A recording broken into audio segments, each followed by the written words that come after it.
তব কথামৃতম তপ্ত জীবনম কবিভিরিতম কলমশাপহম শ্রবণমঙ্গলম শ্রীমদাততম ভুবি গৃহন্তি যে ভুরিদা জনা। আজ শ্রী শ্রী রামকৃষ্ণ কথামৃত পাঠ। শ্রীরামকৃষ্ণ দক্ষিণেশ্বরে ও ভক্তগৃহে, চতুর্দশ পরিচ্ছেদ। সমাধি মন্দিরে কাপ্তেন ও নরেন্দ্রের আগমন। এমন সময় নরেন্দ্র ও বিশ্বনাথ উপাধ্যায় আসিয়া উপস্থিত হইলেন। বিশ্বনাথ নেপাল রাজার উকিল, রাজপ্রতিনিধি। ঠাকুর তাহাকে ক্যাপ্টেন বলিতেছেন। নরেন্দ্রর বয়স বছর 22, বিয়ে পড়িতেছেন। মাঝে মাঝে, বিশেষত রবিবারে দর্শন করিতে আসেন। তারা প্রণাম করিয়া উপবিষ্ট হইলে পরমহংসদেব নরেন্দ্রকে গান গাহিতে অনুরোধ করিলেন। ঘরের পশ্চিম ধারে তানপুরাটি ঝুলানো ছিল। সকলে এক দৃষ্টে গায়কের দিকে চাহিয়া রইলেন। বায়া ও তবলার সুর বাঁধা হইতে লাগিল। কখন গান হয়।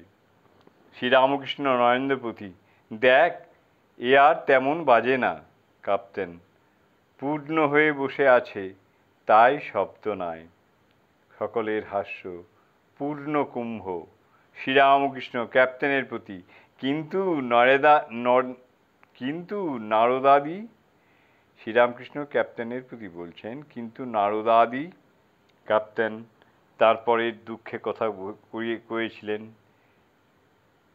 ক্যাপ্টেন, তারা পরের দুঃখে কথা কয়েছিলেন। শ্রীরামকৃষ্ণ, হ্যাঁ, নারদ, সুখদেব এরা সমাধির পর নেমে এসেছিলেন। দয়ার জন্য, পরের হিতের জন্য তারা কথা কয়েছিলেন। নরেন্দ্র গান আরম্ভ করিলেন, গাইলেন, সত্যং শিব সুন্দর রূপভাতি মন্দিরে। সেদিন কবে বা হবে? নিরখী নিরখী অনুদিন মোরা ডুবিব রূপসাগরে। জ্ঞান অনন্ত রূপে পশিবে নাথ মমরিরে। অবাক হইয়ে অধীর মন শরণ লইবে শ্রীপদে। আনন্দ অমৃত রূপে উদিবে হৃদয় আকাশে। চন্দ্র উদিলে চকর যেমন কিরয়ে মন হরষে। আমরাও নাথ তেমনি করে মাতিব তব প্রকাশে।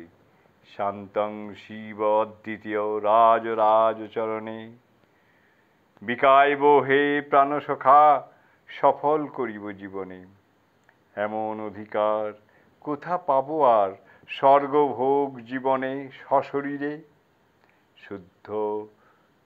শুদ্ধম পাপ বিদ্ধং রূপ হেরিয়ে নাথ তোমার।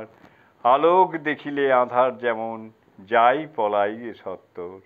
তেমনি নাথ তোমার প্রকাশে পালাইবে পাপ আঁধার। ওহে ধ্রুবতারা সম হৃদে জ্বলন্ত বিশ্বাসে। জালি দিয়ে দীনবন্ধু পুরাও মনের আশ। আমি নিশিদিন প্রেমানন্দে মগন হইয়ে হে। আপনারে ভুলে যাব তোমারে পাইয়ে হে।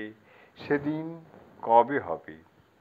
আনন্দ অমৃত রূপে এই কথা বলিতে না বলিতে ঠাকুর শ্রীরামকৃষ্ণ গভীর সমাধিতে নিমগ্ন হইলেন।